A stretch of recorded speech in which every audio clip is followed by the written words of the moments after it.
तो last class में हम लोगों ने स्टार्ट किया था रिफ्रैक्शन। रिफ्रैक्शन क्या होता है? Bending of beam of light on changing the medium of propagation. तो जैसे ही लाइट मीडियम ऑफ प्रोपगेशन को चेंज करती है तो वो लाइट क्या हो जाती है? बेंड हो जाती है, और इसको हम लोग क्या बोलते हैं? रिफ्रैक्शन बोलते हैं। फिर हम लोगों ने लॉज ऑफ रिफ्रैक्शन को पढ़ा था। उसके बाद हम लोगों ने एक इंपॉर्टेंट टर्म को देखा था, रिफ्रैक्टिव इंडेक्स क्या होता है? Ratio of speed of light into different medium.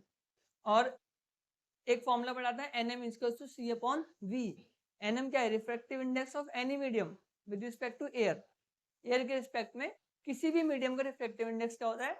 c upon v। c का मतलब होता है speed of light in air upon speed of light in medium, और c की वैल्यू क्या होती है? कांस्टेंट होती है 3 × 10⁸। आज हम लोगों को लेंस के बारे में पढ़ना है, ठीक है।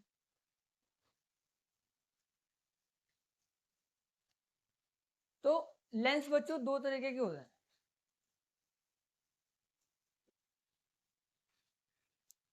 एक होता है कन्वेक्स और एक होता है कनकेव, ठीक है। अब देखो केव गुफा, ठीक है। तो जो कनकेव मिरर होता है वो बीच में से क्या होता है? पतला होता है, ठीक है, और एंड में से कैसा होता है? चौड़ा सा होता है। जो कन्वेक्स होता है, ठीक है, इसका उल्टा, बीच में से होगा मोटा थिक और एंड से होगा कैसा? पतला, ठीक है। अच्छा, ये जो कन्वेक्स लेंस होता है इसको हम लोग बोलते हैं कन्वर्जिंग लेंस, और जो कनकेव लेंस होता है इसको बोलते हैं डाइवर्जिंग। अब कन्वर्जिंग का मतलब और डाइवर्जिंग का मतलब, कन्वर्जिंग का मतलब होता है ये रे ऑफ लाइट को एक पॉइंट पे इकट्ठा करता है, ठीक है। और डाइवर्जिंग का मतलब ये डाइवर्स कराता है, मतलब रे ऑफ लाइट को फैला देता है,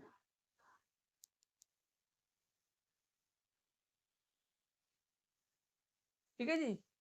अब जैसे यहाँ पर मैंने क्या करा, दो कन्वेक्स मिरर से मिलकर बनाया ये वाला मिरर, ठीक है, सॉरी लेंस, दो कन्वेक्स लेंसों से मिलकर ये बनाए, तो इसको बाई कन्वेक्स लेंस के नाम से भी जाना जाता है, और इसको बाई कनकेव, ठीक है। अब इन दोनों के अलग अलग कॉम्बिनेशन से अलग अलग तरीके के हम लोग लेंस बना सकते हैं।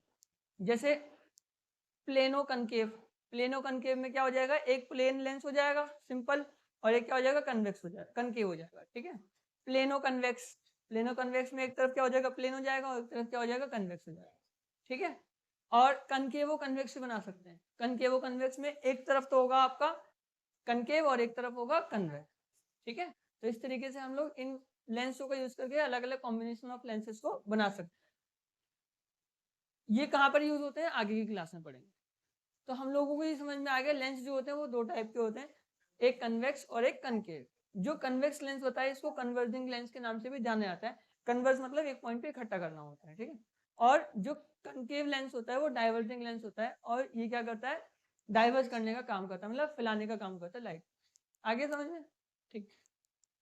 तो अब हम लोग कुछ टर्म्स पढ़ेंगे related to lenses.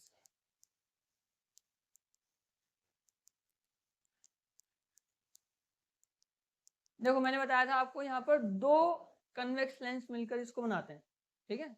By convex या कन्वेक्स बोला जाता है इसको। तो एक तो इधर से स्फीयर होगा, एक ये वाले स्फीयर होगा, और एक इधर से स्फीयर होगा, ठीक है। जब मैं इस वाले सरफेस, इस वाले लेंस की बात करता हूँ, तो इसका सेंटर पॉइंट यहाँ पर होगा, होगा ना। और जब मैं इस वाले लेंस की बात करता हूँ तो इसका सेंटर पॉइंट कहाँ होगा? यहाँ पर, ठीक है। ठीक। और इस पूरे के पूरे लेंस का सेंटर पॉइंट ये होगा। इस पूरे के पूरे लेंस के सेंटर पॉइंट को क्या बोलते हैं? ऑप्टिकल सेंटर, ओ से नाम बोलते हैं, ठीक है। एक इमेजिनरी लाइन जो इन तीनों पॉइंटों को जोड़ती है, इसे प्रिंसिपल एक्सिस बोलते हैं। यहाँ तक समझ में आ गया? कोई प्रॉब्लम है यहाँ तक किसी को? ठीक नहीं है। तो ये वाली जो बेटा सी होता है ना, सेंटर ऑफ कर्वेचर जो होता है, उसको 2f1 से रिप्रेजेंट करते हैं।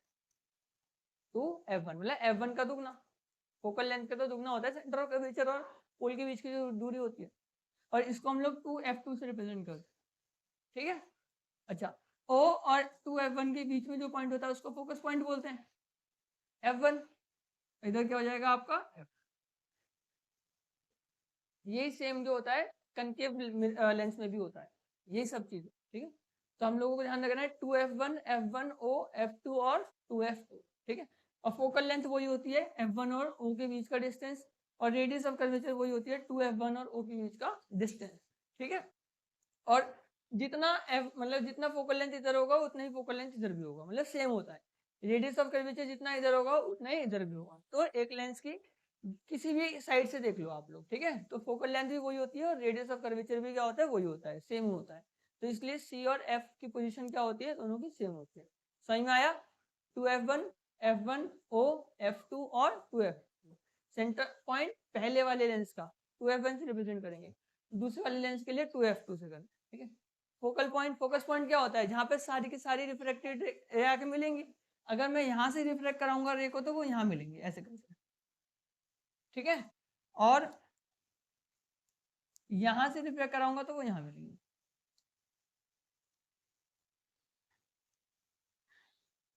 ठीक है, तो ये क्या है बेटा, रे डायग्राम है, ठीक है। रे डायग्राम का मतलब किस तरीके से इंसिडेंट रहेगी तो वो कैसे रिफ्लेक्ट करेगी किसी लेंस से, है ना। सबसे पहले हम लोगों ने पढ़ा किसके बारे में, कन्वेक्स लेंस के बारे में। तो जब भी पैरेलल टू प्रिंसिपल एक्सिस आएगी रे, तो वो कहाँ से रिफ्लेक्ट करेगी, फोकस से रिफ्लेक्ट करेगी। और अगर फोकस पे आएगी तो वो कहाँ से रिफ्लेक्ट कर लेगी, parallel to principal axis. Next देखो, नेक्स्ट है, अगर ऑप्टिकल सेंटर से आएगी तो वो ऑप्टिकल सेंटर से ऐसे स्ट्रेट निकल जाएगी। क्यों? क्योंकि यहाँ पर क्या बनेगा, परपेंडिकुलर बनेगा। तो परपेंडिकुलर बनेगा तो वही नॉर्मल होगा, वही इंसिडेंट होगी, वही रिफ्लेक्टेड होगी, ठीक है।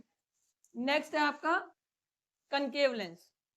देखो कनकेव लेंस कैसा लेंस होता है, डाइवर्जिंग लेंस होता है। डाइवर्जिंग मतलब वो डाइवर्स करता है, लाइट को फैलाता है, ठीक? जैसे अगर पैरेलल टू प्रिंसिपल एक्सिस आई तो उसने क्या करा, डाइवर्स करा। अब वो इमेजिनरली कहाँ पे आएगी, फोकस पे आएगी, ठीक है। सेकंड कंडीशन,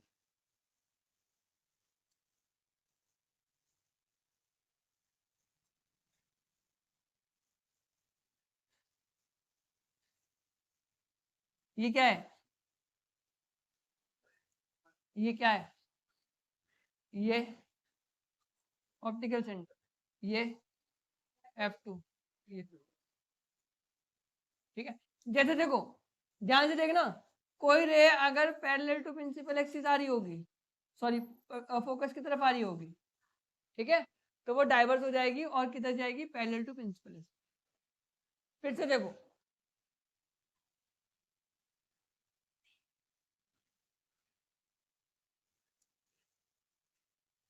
कोई रे अगर फोकस की तरफ आ रही होगी इस तरीके से, ठीक है, तो वो डाइवर्स हो जाएगी और रिफ्रैक्ट करेगी parallel to principal.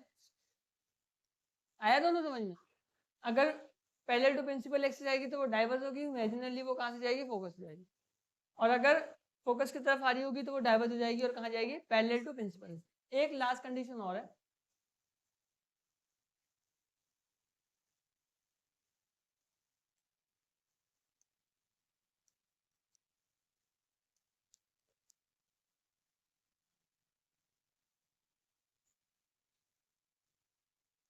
Optical centre से आएगी तो ऑप्टिकल सेंटर से सीधी निकल जाएगी, ठीक है। इन्हें और बना लो, फिर करेंगे इमेज फॉर्मेशन।